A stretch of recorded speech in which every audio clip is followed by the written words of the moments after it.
Box Chronicles. Uh-huh. That was actually it's actually a 6-book series. I just Yes. kept going with it because I had fun, and I had, again, the two main characters, both to me interesting people. But in the I'll tell you what started the whole idea for writing that. Yes. Local Honey is actually my 10th book. The first two I wrote were nonfiction. Um, Okay. Published by one of them was published by John Wiley and Sons. It was an internet business development book. So Mhm. so I had a long history of that, and I was actually a newspaper reporter before that for several years. So writing's Yes. been something I've done for years.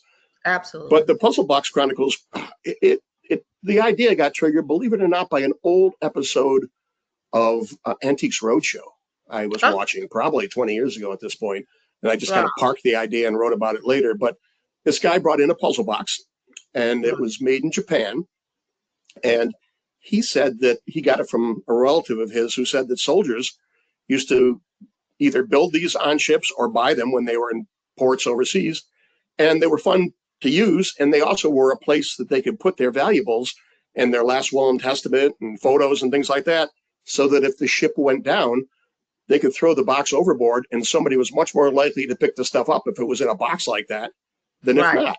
And I just Right. thought that was a cool story, and I thought that could be the MacGuffin, for lack of a better term, for a larger story. So when the Yes. time came to write about the 1890s, which I love and wanted to write about, that was perfect. It was a good one to choose. Wow. And so the reason why I brought that up is, of course, I wanted to showcase the fact that you've written a lot of different books. But like you said, your first two books were nonfiction. Then you have that series of 6 books. But Local Honey seems to be totally different from the spectrum of what you've been have written previously. Why did you? It's a historical novel like The Yeah. Puzzle, but why did you want to write that type of book? Well, I this is my adopted area. I lived in, I grew up in central New York, but in my early 20s, I moved to Washington, D.C. and lived there for about 12 years, met my wife, had our kids there, etc.